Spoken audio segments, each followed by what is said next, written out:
Good morning, good morning, good morning.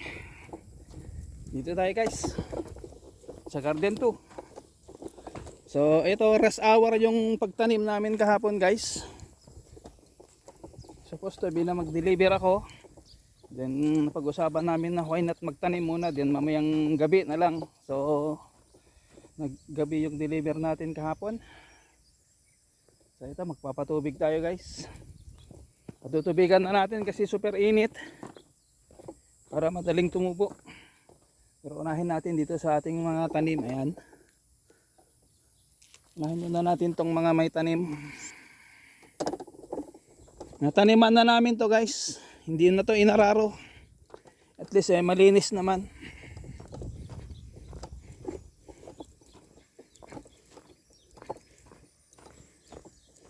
Unahin natin dito sa may tanim. Then ito guys, na ano ko na rin to, grass cutting ko na to. Then ibubuhat na lang doon sa may gilid.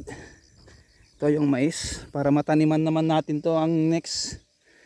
May mga gulay pa tayo dyan, may mga gulay pa. At ito, ang dami ng damo, yung talong nandun. So saan ba banda open natin ito? Kasi dalawa doon. Unahin kasi natin tong mga may tanim. Yung bagong tanim, okay lang yun na ano lang naman ng patubig doon guys. Mabasa lang. So in 2 to 3 minutes pwede na yung. So tara guys. Naka-on na yung makina natin. Kailang pinupuno ko muna yung mga mga tangke natin dyan ng tubig. Kasi mag-i-spray tayo dyan ng ng booster. Umpisa na siyang paakyat guys, ayan. Umpisa na siyang paakyat. So ito naman may tanim na yan. Pakita ko sa inyo. Ayan o. Yan lang guys. Kahapon po yung tanim niyan after ng harvest. Kasi yung deliver ko dinilayed na lang, ginawang gabi. Supposed to be na hapon.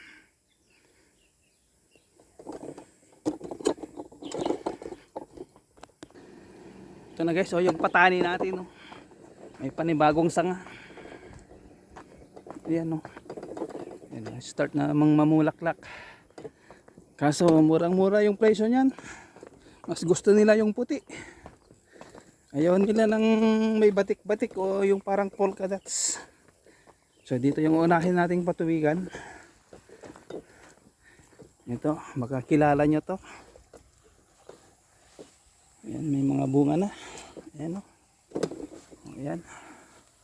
So next time na lang natin tatanggalin dyan muna. Ayan. Ayan Hindi pa na harvest. So baka mamayang hapon. Pagkatapos natin mag-harvest ng beans, nandito ako maaga para magpatubig lang muna. Ayan sitaw.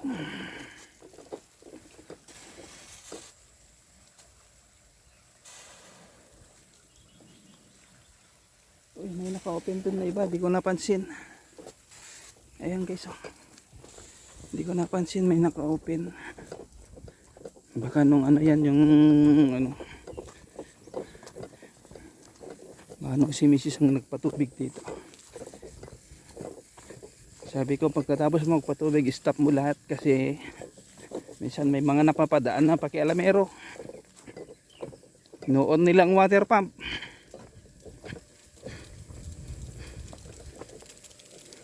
Kasi dito hindi sarado, hindi walang madali lang doon sa switch natin. Ayan. So ito na siya guys.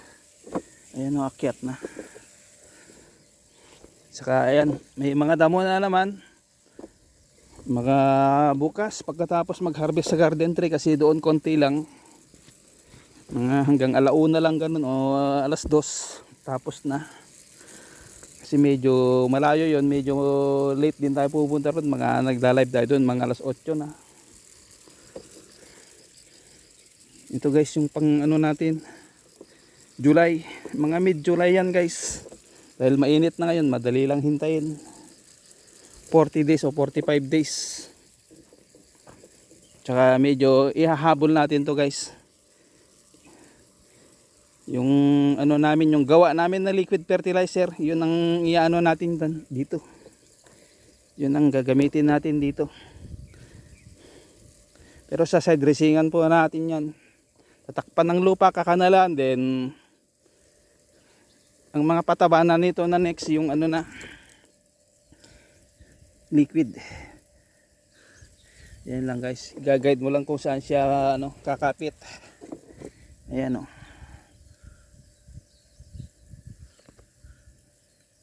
Ayan, aakyat na yan guys, susunod yan.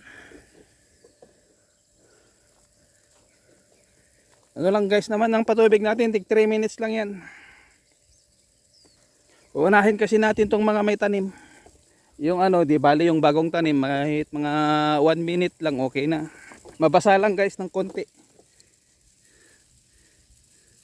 Hindi pwedeng basahin ng marami yun. Yung bagong tanim, mabasa lang siya. So lilipat na natin dito. Steady pa rin yan dyan. Saka dito sa ano, talong. Ayan, 3 lang kasi open natin guys. Then stop ko lang dun sa may dulo. Ayan guys. Yan yung sibuyas natin. O scallion. So konti lang yung patubig natin guys. Kasi dito may tanim na. Hindi pwedeng patubigan ng marami pag bagong tanim. Okay, so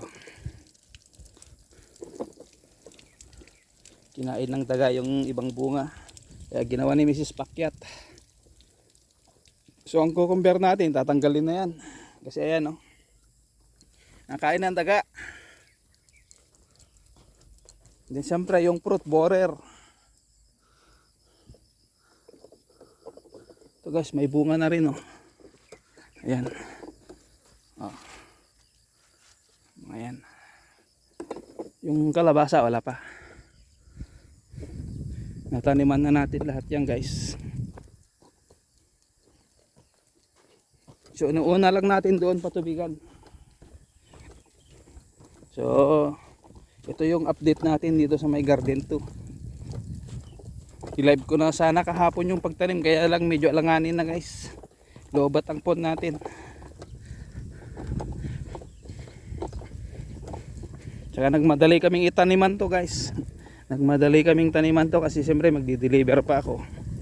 Then magpapatubig doon sa garden 1. Siyempre si Mrs. pagkatapos namin magtanim dyan, pahinga na siya. Hindi pwedeng ano, kung ano-ano pa. Sabi ko wag niya munang pakialaman yan.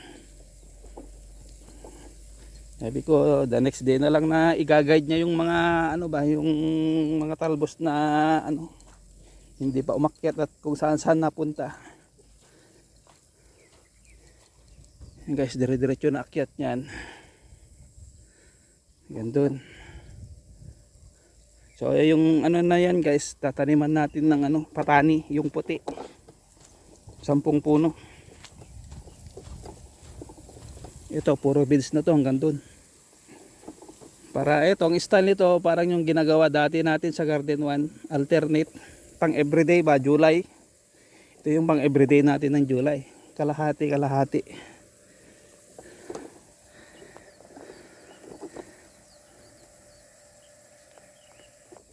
So lipat na natin dito guys.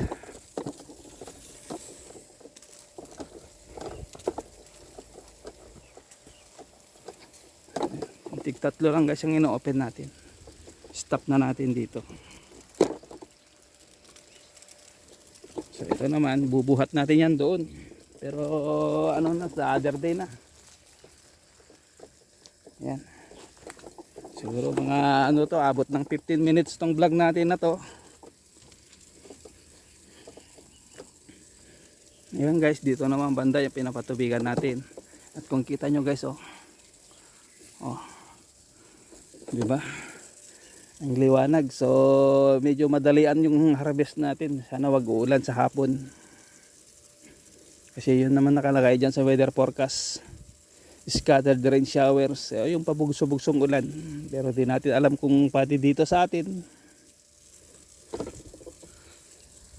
Ayan yung talong natin guys.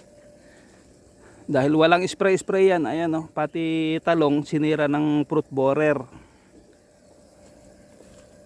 Kasi di ba ilang araw yung panayang ulan. So ito na siya. Hindi ko lang natapos tanggalan ng mga sanga. Babawasan pa natin ng mga sanga yan. Kasi hindi naman yan pang benta, pang sarili lang para ano ba. Yung mostly kasi yan guys, yung nakasayad sa lupa. Nakain din ng ano, ginangat-ngat ng daga. So ito, di pa natin natanggal. May mga bagong sanga na naman pero tatanggalin natin to guys. Ikakat natin mula rito. Ganun. Para yung nandito, ayan tingnan nyo. Hindi siya ano kasi hindi naarawan. Natakpan ng patani. Pero dito okay siya. Kasi naarawan talaga yan. Ang kangkong natin ready na, pwede nang gulayin. Ito oh, may mga bunga na. Ayan, naharbisan na ni Mrs. to. Naharbisan na to guys ni Mrs. 2 beses na. Kita nyo naman nasa taas na. Ayan oh, yung mga tangkay na naharbisan na niya. Ito yung sitaw natin.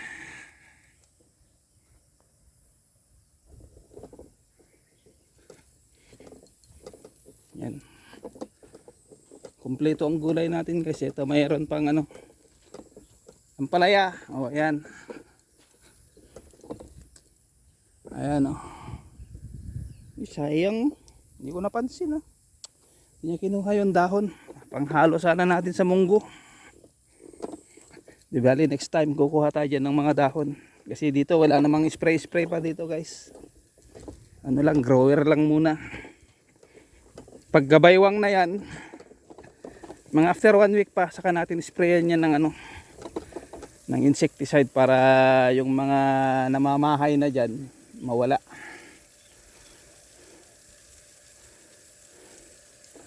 So lipat na natin dito guys.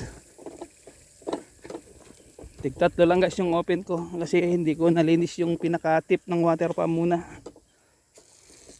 Kasi makatikim lang ng tubig tong mga ano natin, tanim. Saglit lang naman to guys, dyan sa bagong tanim, mga 1 minute lang yan, pwede na. Mabasa lang. Ayan.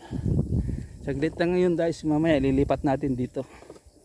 Yun yung style lang naman para hindi tayo mabasa. Kasi pag magkatapat yung i-open close mo, siguradong mababasa ka. Ayan guys yung lettuce. Diyan na natin lalapitan. Tingnan lang natin tong kalabasa rito. Kasi ito yung pinaka ano. Wala pa siyang bunga guys. Ayan guys oh. Tanggal niya lahat yung mga ano yan nalabas na sanga sa baba. Yung nasa taas lang. Yun ang style. Kita nyo yung mga sanga sa taas. Gusto ko sanang talbosan guys, kaso ayaw ni Mrs. So lipat na natin dito guys. Kasi yung ano, yung hindi pa sumibol, ano lang yan guys, 1 minute lang na patubig pwede na. Ito naman is 3 minutes tong mga ano natin, gulay natin na nandyan na.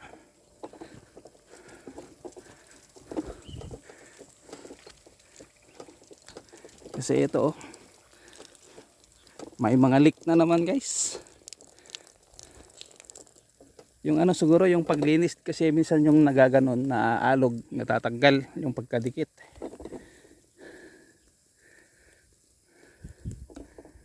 Ayan guys, dito lahat na taniman na yan. Tig 1 minute lang. Guys, dito naman lipat naman natin dito sa banda rito. Ayan. Ayan. At stop natin dito. Lahat nag-leak na guys. So marami tayong i-repair guys. Ayan, may leak din yan. Oh. Ayan.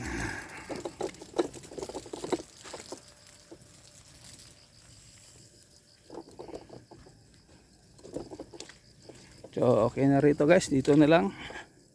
Yun ang style para hindi tayo mabasa mamaya. Ito naman ang i-open natin papunta ron. Ito yung open natin, close natin yan din doon na sa banda ron. Kasi yun ang labasan natin para hindi tayo mabasa. Ayan siya guys. Ayan, pag tatlo kasi parang ano siya, may rainbow dyan. It means yun ang talagang tamang buga niya. So tatlo lang talaga. Kaya lang bili tayo talaga ng ano, yung hindi na mumurahin na solvent, yung pandikit natin dyan. Kasi yung binibili lang natin guys, yung mga ordinary solvent lang. Diyan sa mga ano, yung mga ginagamit lang sa eskwelahan, mga estudyante. Parang cola lang ba yung nilalagay natin dyan. Pero may bili na tayo mismo dun sa hardware, yung ano, first class. Kasi always na lang tayo magre-repair niyan pag ano, dikit na natin ng husto yan.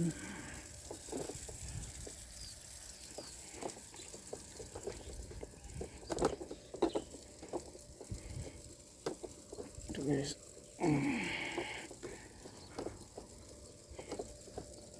Okay naman yan guys. Wala naman nang nakaano dyan. Meron isa. May nakita ako guys. Ito. Hindi siguro nakita ni Mrs. Dito natin siya iakyat. Yan.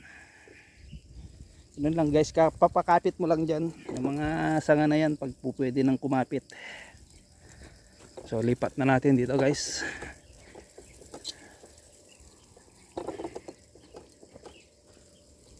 Dito. Ayan.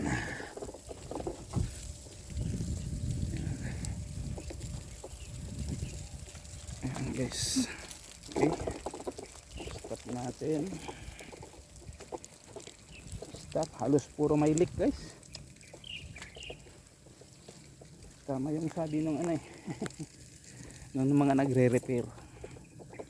Yung anong bilhin mo, yung mga original, hindi dyan sa mga ano yan, parang cola lang yan, sabi nga nila eh. Kasi hindi na tayo nagtatawag ng magre-repair, tayo na nagre-repair. Ayan, dito ang ilalas natin guys. Ayan o, dito magkatapat. Kasi dito naman guys, hindi naman tayo mababasa dyan, malayo na yung ano, medyo malayo dito. Ayan o.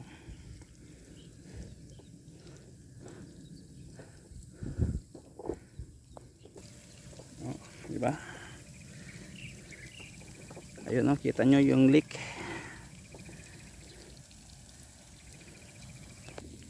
So lipat na natin dito guys.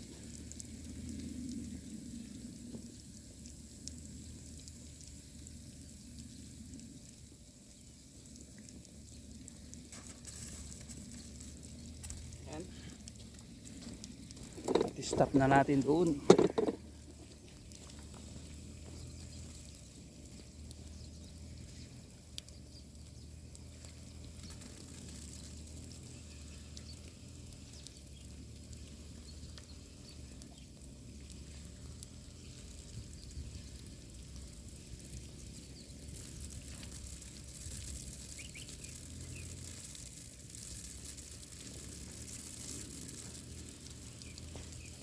Ayan siya guys. Diba? Parang may rainbow dyan.